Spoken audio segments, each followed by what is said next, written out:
Hey, this is Michael Kramer. This is Sarah Nofke. Hey guys, this is Ernie Howard. Hey, this is Scott Moon, and you're listening to 30 Minute Author Interviews with Preston Lay. Woohoo! Hey everybody, welcome to this week's episode of 30-Minute Author Interviews. We do have a giveaway with this week's episode, but before I tell you about it, I'd like to tell you about our sponsor, the Galactic Satori Chronicles by Nick Breaker and Paul E. Hicks. The Galactic Satori Chronicles, a thirst for revenge sends one man on a deadly journey through the galaxy in this adrenaline-pumping new series. Asher is a young man whose world is turned upside down when he discovers that his fiance's death has been directly caused by an imminent alien invasion. In a desire to better understand humans in order to destroy them, these aliens are projecting their consciousness into unsuspecting men and women, and in the process are learning exactly how to use humanity's own selfishness and greed as weapons against them. Fueled by emotions that the aliens will never understand, Asher bands together with a group of friends. These four MIT co-eds are more than meets the eye and go to battle with those who are intent on destroying our planet. Asher takes the fight from Earth to an alien spaceship and then to the very planet of the enemy trying to destroy them. The Galactic Satori Chronicles can be found on Amazon, where Book 1 Earth is only 99 cents and Book 2 Kron is $2.99. Head on over to Amazon and search for Galactic Satori Chronicles, or head on over to Leigendarium.com and check out the show notes for this episode. In the show notes, we will include a link where you can find both Book 1 and Book 2 on Amazon. And now for the giveaway that I was telling you about. Nick Breaker and Paul E. Hicks would like to give one lucky listener the chance to win a $30 gift card to the restaurant of your choice. How do you get registered for the giveaway? It's simple. Head on over to Leigendarium.com, that's LEIGHGENDARIUM.com, and let us know in the show notes what was your favorite part of the episode. It's as simple as that. Now enjoy our interview with Nick Breaker and Paul E. Hicks.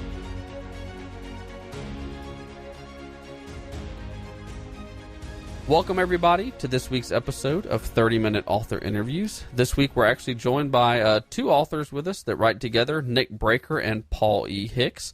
Thank you all for taking time and coming on 30-Minute Author Interviews. We appreciate it. Oh, my pleasure, Preston. Yeah, no problem. Thank you for having us. Not a problem. So we like to start out each episode here with a segment that we call Two Truths and a Lie. So, Nick, let's start with you first. Oh, I thought it was two lies and the truth. No, I'm kidding. I'm kidding. Yeah, we're good here. I'm good. I'm ready. We're good. All right. If you can give me two truths and a lie, we'll see if I can get it right. I'm not counting on it, but we'll try. Oh, it's some kind of prize, I'm sure, for if I stump you. That's right. Number one, I was a cheerleader in high school. Tried for the captain of the cheerleaders, but didn't make it. But was a cheerleader. Number two, I once jumped out of a perfectly good airplane. Yes. Number three, I won first place in state championship in table tennis in 2 different states. So 1, 2, and 3. Okay. Yeah. I'm going to get this one wrong. I don't know why. For some reason, I'm going to say you were a cheerleader. So I'm going to rule that. I'm going to say that was the truth. So I'm going to go down to jumping out of a perfectly good plane. What was the third one? Jumping out of a good plane. I won first place in state championship. Table tennis. Okay. 2 different states in table different tennis. States. Yeah. Oh man. Yeah. I got you. You did. I'm going to go with. I'm going to say the lie is jumping out of a perfectly good plane. I actually have done that. It was a couple years ago. Went out with 4 friends, and I think it was 12,000 feet. We jumped. Yep. Of course, we had the whole parachute thing going on. Yeah. So which one was the lie? Cheerleader. Yep. I added the tried for captain, just kind of, devil's in the details, man. Yes. Wow. So you did play table tennis and won in 2 different states. Yes. That is Indiana awesome. and Missouri. Wow, that is awesome. My dad used to work with this guy, and he was an alternate for the United States team for the Olympics. So I got. I was never that good. Yeah, yeah. I got to go watch them play a few matches. Man, that was intense. It's amazing, isn't it? Yeah. These guys, yeah. How far they get away from the table. Yeah, it's fun. I don't know if you heard, but in sometime around 2000, I can't tell you when, but they changed the size of the ball to be larger because the game was getting so fast that apparently the spectators couldn't keep up with the game, so they slowed it down by increasing the ball. I think it was by 4 millimeters larger, which really messed with me because I had played when it was a smaller ball. So when I finally got back into it years later, it was different. Wow, the game's definitely different. I did not know that. So, now I'm trying to think when I went and watched the games, if it was before 2000 or after. Yeah, it was much, much faster back in the days when the balls were smaller. Yeah. Wow, that is awesome. Well, Paul, let's come to you real quick. Give me 2 truths and a lie and see if I can maybe pull one out of the hat. Okay. The first one is I'm a master Taekwondo instructor. The second one is it was 52 below zero when and where I was born. And the third one is it took me 3.5 hours to catch a 12.5-foot blue marlin. Okay. Man, I hope the Taekwondo thing's true. I don't know about fishing though. I know they can be hard to catch. Or was it that cold where you were born? See, I don't know where you were born. I should have read your bio before we came on the air. Of course, that might not be in the bio. Yeah. Man. I'm going to say the cold one's true just because it sounds like it shouldn't be. But so I'm stuck between fishing or Taekwondo. I hope the fishing is true also. So I'm going to say the lie is the Taekwondo. That's actually a truth. Dang it. I stink at this. It's okay, though. It's so fun. It is fun, yeah. So what was the lie? The lie is it was 52 below when and where I was born. It was actually only 22 below. Oh, only 22 below. Only 22 below. So you really did catch a marlin, and it took, how you said 3 hours? 3.5 hours. And wow. It's a 12.5 foot is about 350 pounds. The reason why it took 3.5 hours is I actually caught it on light tackle. So you got this reel, which is a smaller reel, and for the 30, 45 pound fish, I guess. But the big reel, no, it was empty. The blue marlin hit the small one, and it just took quite a while to bring it in. Wow. Where were you when you caught it? Of all places, Daytona, Florida. Oh, okay. I wanted to go deep sea fishing again, and my dad and I went out, and the captain says, "Hey, we're trying to prepare for a billfish tournament next week. Would you be all right if we caught a billfish?" I said, "Dude, if you caught a blue marlin, you'd be fulfilling a lifelong dream of mine." So we proceeded to catch a blue marlin and checked one off the bucket list. That is awesome. Do you have a picture of it? No, just me and my dad. And the first time he was trying to film it, but every time the blue marlin started to come up, the first mate was like, turn the chair, because he didn't want the line to break. Right.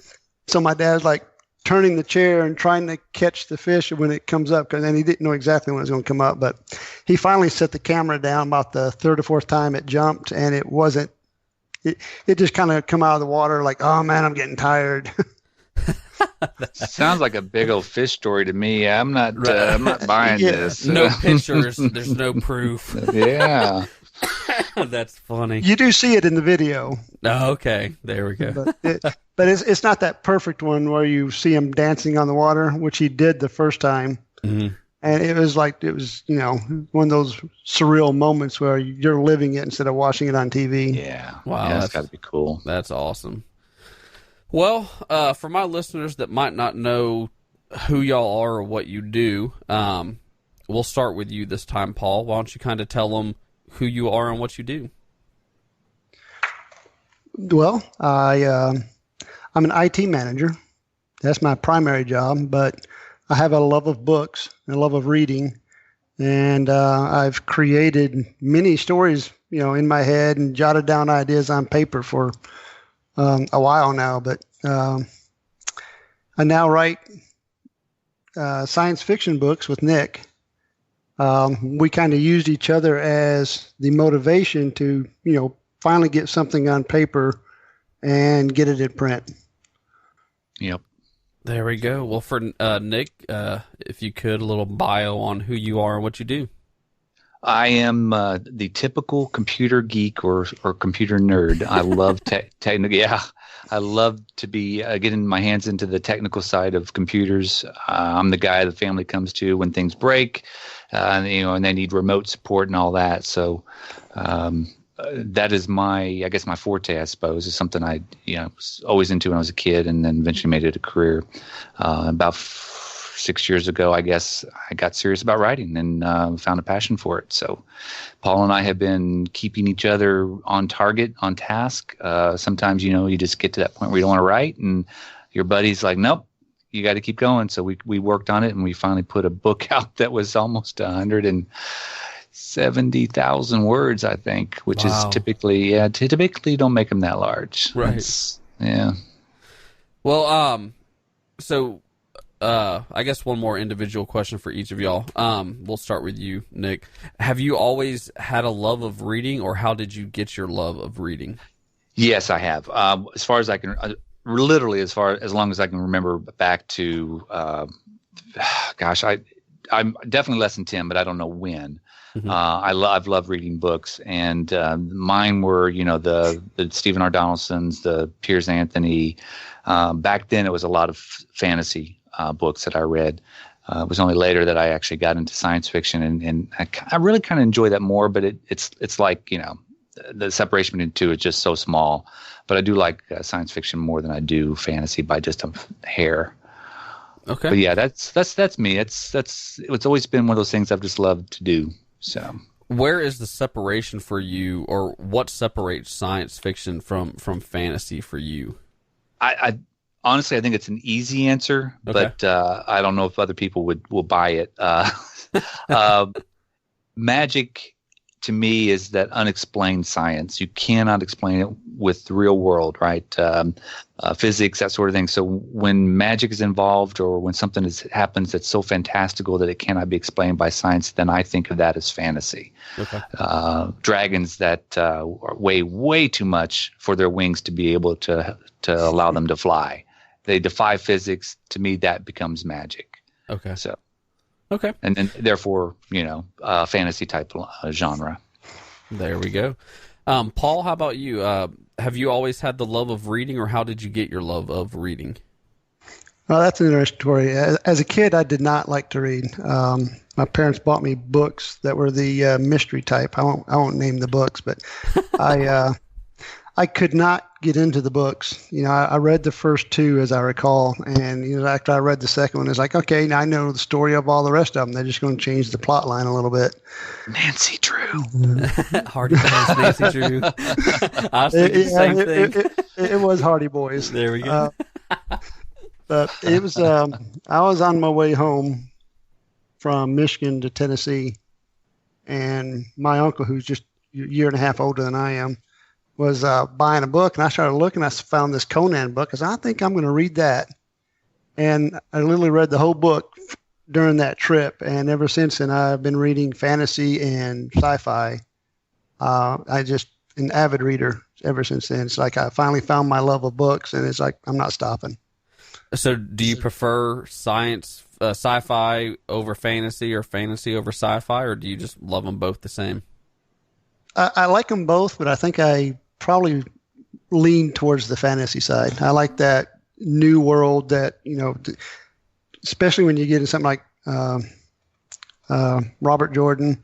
That the whole world he creates. There's this brand new world that you dive into and you just get lost in it. Right. For sci-fi, there's differences, but there's a lot of the same elements throughout the series. You can probably say that about fantasy too, but I love that new world you go into. Okay. Well, I'll let y'all decide who you want to answer this one, or if y'all want to join forces. How did y'all end up meeting and deciding to write a book together? Well, we met at work, and we became friends. So a few years later, matter of fact, we were sitting at breakfast, and he started talking about this RPG game he was playing and these stories that he and his other friends were creating, and how he'd love to put them into a book. And I'm like, I've got some book ideas too. And we started sharing these ideas together. And that's when he and I said, let's write a book together and maybe we can keep each other on task. And that's how Galactic Satori Chronicles Book 1 Earth came to be. It took us 4 or 5 years, I think it was. It was a long time, but I was going to ask how long it took.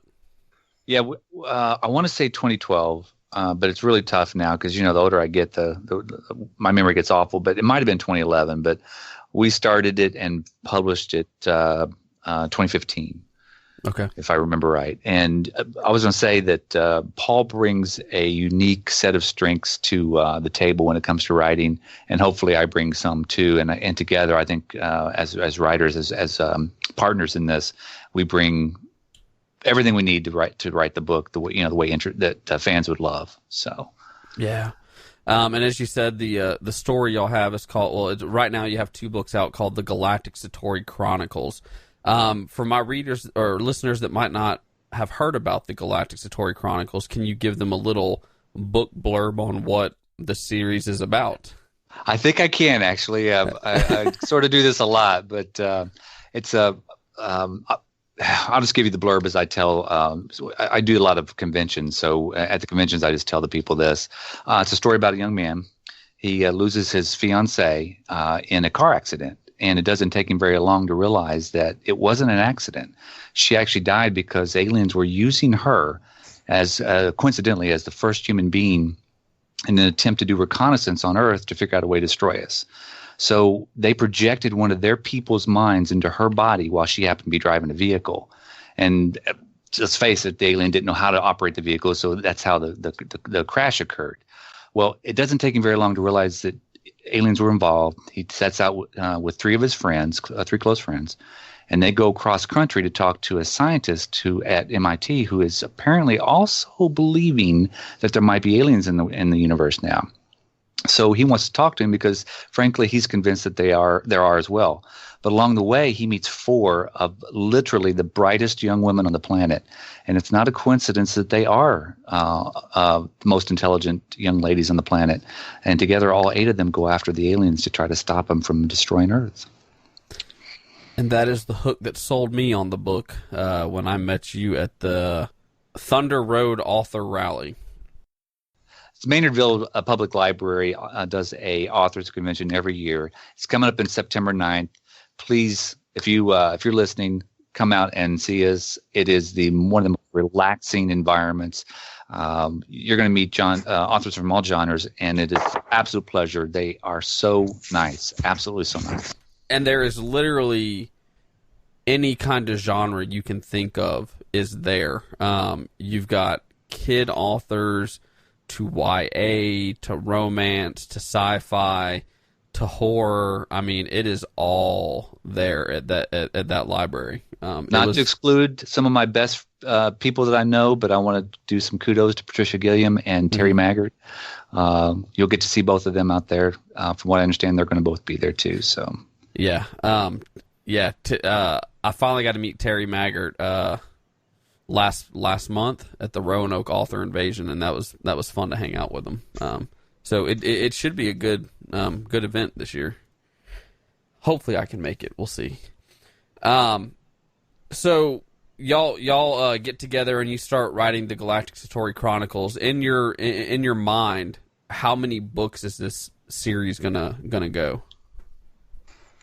Pause it. You want to? Sure. Do you want to tell them? It's going to be a lot. Yeah, I easily think 9, but we've several times thought about what we want to put in a book, and we've thought about cutting it down to 6. But the way we write, it could very easily be 9. Robert Jordan will be envious of us when we get, but I understand he's passed on, but he's up there, he's looking down, he's going to go, what? You're going to write more books than I did in the Wheel of Time series? So that's funny. Now, so we're going to do 20 then. That's right. Do y'all have a little excerpt that y'all can read for my listeners so they can kind of hear what the book sounds like? Yeah, I actually would love to. I'm going to do a little prep here if I may. Okay. So far, what has happened, the aliens are trying to destroy us. And like I said, one of the things that they do is they project their consciousness into one of our people in an attempt to kind of work their way up, find out who is the person to actually take over and manipulate and control, like, a president or, a scientist or somebody like that. So this kind of starts out as this female alien is about to project into somebody else. So this is where it starts. Okay. The mental infusion process was always dangerous, but the first connection to any species was especially so. She would not completely understand their language, culture, or any other species-dependent attributes. While every species had numerous similarities, their differences were always a variable that had to be dynamically considered in real time. She would have to think on her feet. Where had that idiom come from, she thought? Her target? She must be within the 30-second window of infusion. The mapping had already begun, and the link must have leaked the thought between the two. At this point, rare overlaps of consciousness could occur, usually strongest when both species shared close physical and mental similarities. Never this strong, though, she thought. Could these humans be similar to Kron? 20 seconds remaining, Agneta said. She was hungry, desiring a spicy food item that she could not name. She could see it in her mind's eye, but the name escaped her. She wanted it, and she wanted him, his strength of mind and his body. Him? Who? Was it spicy? What is spicy? This sensation is very strong, she thought. Satira wanted to eat, and she wanted to mate, but only with him. She wanted both, and she wanted them now. Her lower abdomen tingled. She recognized it immediately, but this feeling only occurred during their transformed state of Ryakota, a Kron form that only females could use when they wanted to mate. How was this possible? Satira, report. Your temperature, breathing, and heart rate are increasing. Abandon? Agneta asked. No, Satira said, barely managing to calm herself. She had almost screamed it at Agneta. She did not want to abandon this connection. It felt incredible. Her intense desire and interest in this male consumed her. Proceed, Satira continued, swallowing. 10 seconds to infusion, Agneta said, starting the countdown. 9. Satira could see him in her mind. His name was Asher. 8. He had black hair and dark, penetrating eyes. His large muscles were completely unlike any Kron male. They were full of strength. Satira could sense this human was taller than her, too, which was completely impossible for males on Kron. 7. Kron males were weak, mere servants. Asher, though, was magnificent and virile. Satira knew this infusion would not be normal. This should not be happening. 6. I should abandon, but the hunger. 5. You should abandon. No, do not abandon. 4. 3. 2. Get out of my head. Get out of my head. Initiating mental infusion, Commander Agneta said. The world around her collapsed into a single tiny point of light in front of her eyes. Her existence merged and then thinned into the blackness as it streaked across hundreds of light years of space. Stars and planets whisked by, ebbing and flowing around her. Entire nebula, even a black hole, flew past as well. The light from a star ahead of her grew, brightened, and then exploded into billions of photons as she passed through it. A brief thought came to mind as she watched these celestial objects. Apparently, the phenomena of seeing and understanding during infusion had no real scientific explanation, with the inventor herself being unable to explain it. The infusion process had already begun, she thought. A planet appeared as a tiny dot in front of her. It grew, instantly enveloping her view. A blue planet covered in wispy white clouds appeared and then was gone. She had arrived. Satira sat in a vehicle driving down a road on an entirely different planet, hundreds of light years from hers. It was night here on Earth, and the atmosphere around her was clean, devoid of the deadly black ash that continuously rained down on Kron. She calmly turned to face the human male next to her.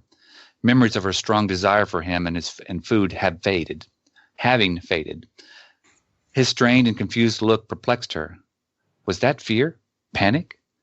Was that what these emotions look like on a human? He tried to control the vehicle they used to move through their world. Were they in danger?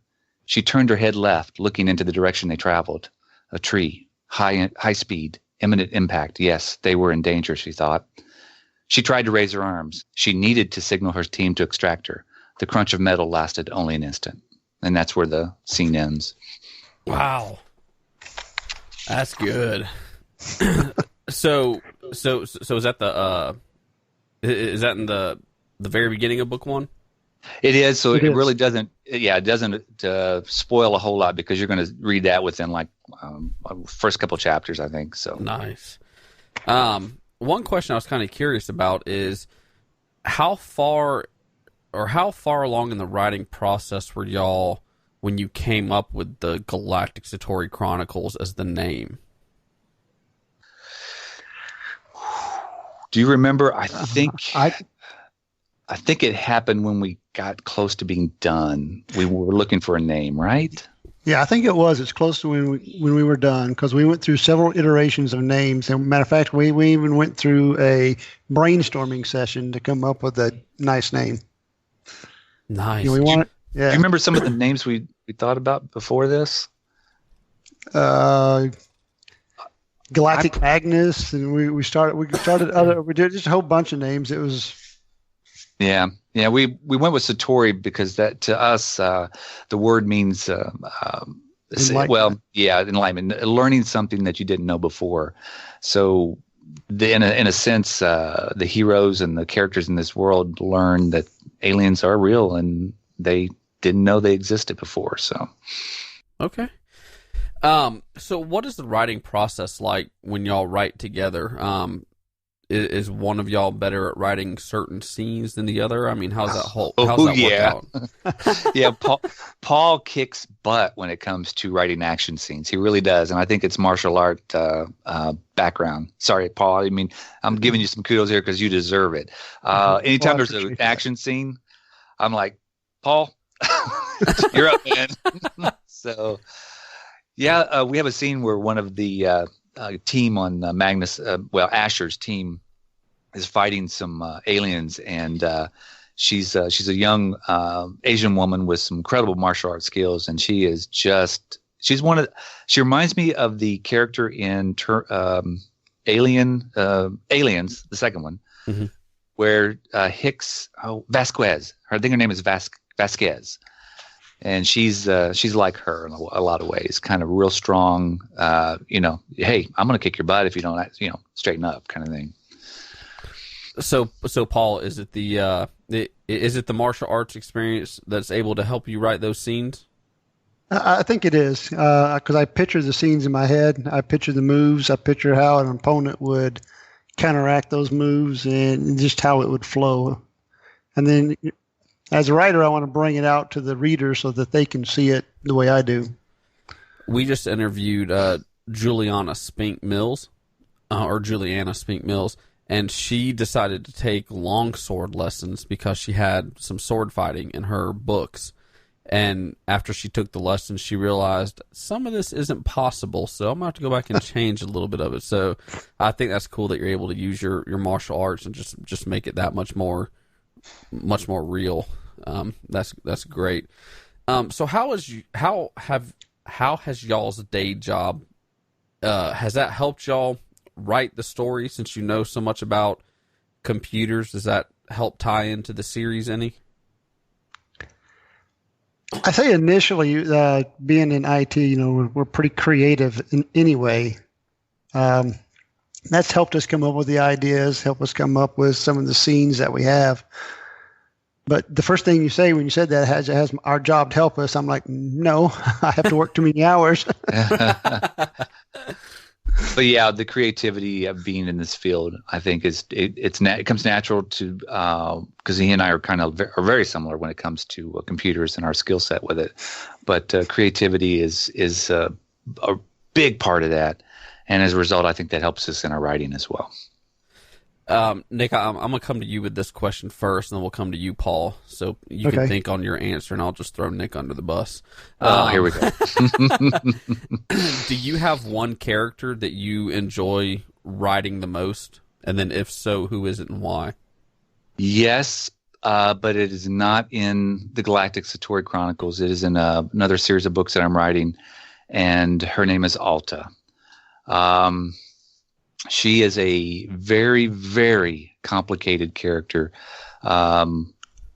with I can't say a lot because I don't want to reveal too much about who she is and her particular role in the story.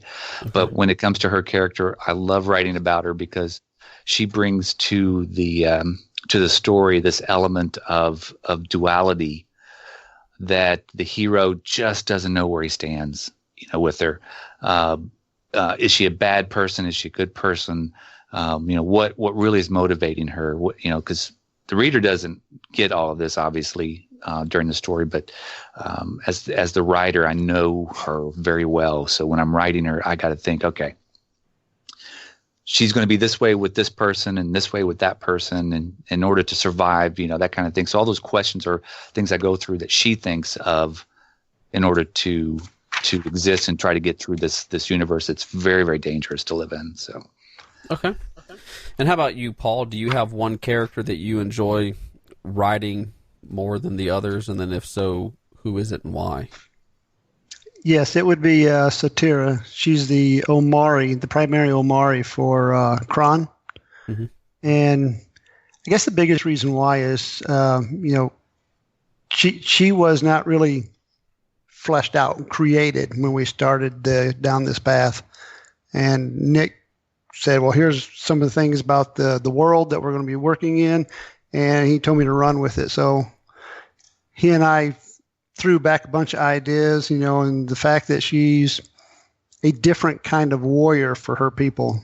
She doesn't physically go fight them. She has to be in good physical shape, but she mentally takes over other beings and she fights through them. So she has to do a lot of studying about how to, break bones in different beings, how to control them, how to be stronger than them mentally. And she's just been a really fun character to portray. And we liked her so much that I'll go ahead and tell the readers this. She does come back. Oh, there we go.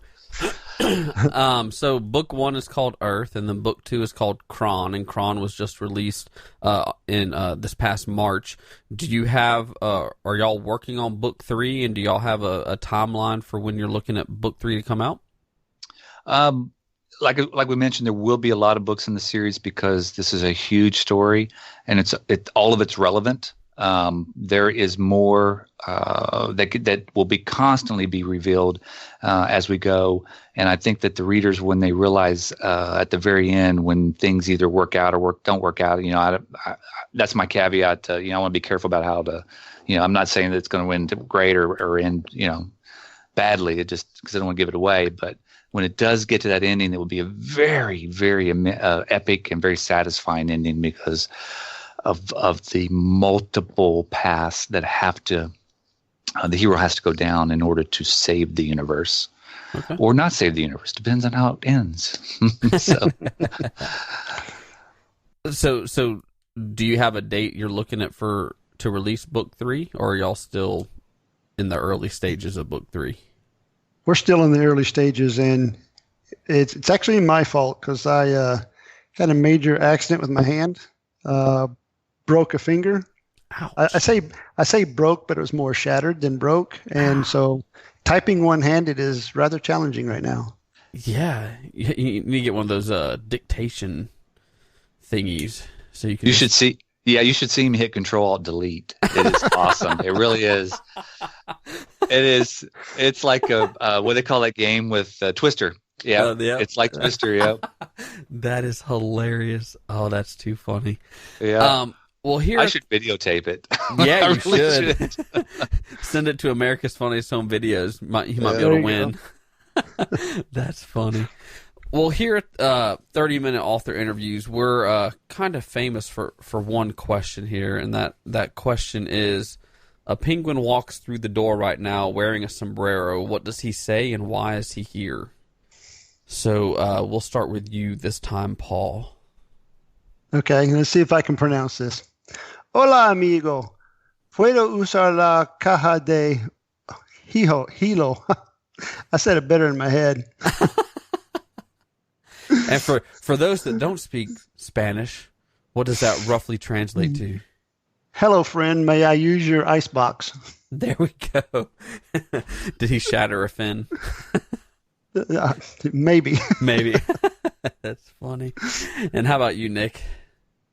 Oh my goodness, can I pass? That I am totally blank on this. I've got nothing, and I'm afraid that I'll just make everyone will laugh at me instead. So that's fine. I appreciate it. Thank you. Not a problem. And then one question I like to ask before we end each episode is, do you have any advice, whether it be for writing or for life, that you would like to share with the listeners? We'll start with you, Nick. Yes, I do. When it comes to writing, if your motivation is to become famous, to make money, to build like a fan base or whatever, don't even bother. Get into it because you love writing. Get into it because when you sit down and you start creating worlds, that is what just charges you up.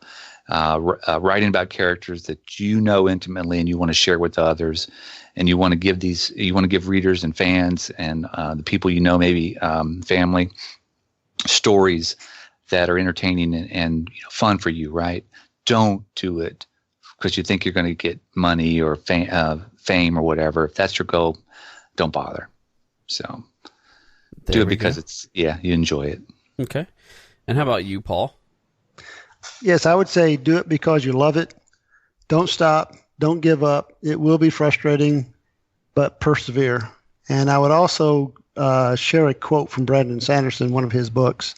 Okay. The purpose of a storyteller is not to tell the reader how to think, but to give the reader questions to think upon. I actually got a chance to meet him and had him put that in my book because that one quote. Oh, that's awesome. Keeps me motivated to tell a story in such a way that the readers are, thinking about with the characters, what's going on, what am I going to do next? Which Brandon Sanderson book is that from? The Way of Kings. Okay, that is a doorstop of a book. Man, it's an awesome book, and I can't wait for Oathbringer to come out this November. Yeah, Paul is borderline stalker when it comes to Brandon Sanderson. So. There you go. I just started reading some of his stuff just a few months ago, but he's good. He is good at what he does. Yes, he is, and anybody looking for getting into writing. So someone like Brandon Sanderson, who is a professor in creative writing, and it takes him 10 years to get his first book published. That's going to tell you right there how challenging it is. Yeah. And I think most of his classes you can actually find on YouTube also if you want to research him. So, yeah. Well, for where can our listeners go if they want to learn more about y'all and the stories that y'all are writing? Well, for me, they can go to pauliehicks.com, and I have some stuff out there. And for Nick, nickbreaker.net. And do y'all have a website for the Galactic Satori Chronicles? GalacticSatoriChronicles.com, I think. And maybe .net works as well, but because I think we tried to buy both of them, yeah. Well, we will put links to your sites and the Galactic Satori Chronicles site over in the show notes at Leigendarium.com. Thank y'all for taking time out of your day and coming on 30-minute author interviews. We appreciate it. It was absolutely my pleasure. Thank you. Uh-huh. Yeah, it was a pleasure, Preston. Appreciate it. That is all the time that we have for this week's episode of 30-Minute Author Interviews. Thank you so much for tuning in, and we hope you tune in next Wednesday and every Wednesday for another great author interview. Don't forget to head on over to Leigendarium.com and find the show notes for this episode, In the show notes, you're going to find the giveaway where Nick Breaker and Paul E. Hicks are giving you the chance to win a $30 gift card to the restaurant of your choice. They are also a sponsor of 30-Minute Author Interviews, so let them know that you heard about them right here on 30-Minute Author Interviews. Don't miss another episode of 30-Minute Author Interviews. You can subscribe to the podcast on iTunes, Google Play, and YouTube. And don't forget to rate and review. It really helps us get discovered by new listeners. I would also like to thank a few of our Patreon supporters. I would like to thank Nick Breaker, Diane S. Loftus, Third Scribe, and Maggie Stewart Grant. They're supporting 30-Minute Author Interviews through Patreon. They're also receiving the Patreon-only podcast 10 Questions With. Visit patreon.com/Leigendarium and find out how you can support 30-Minute Author Interviews as well. And until next time, guys, remember to stay legendary.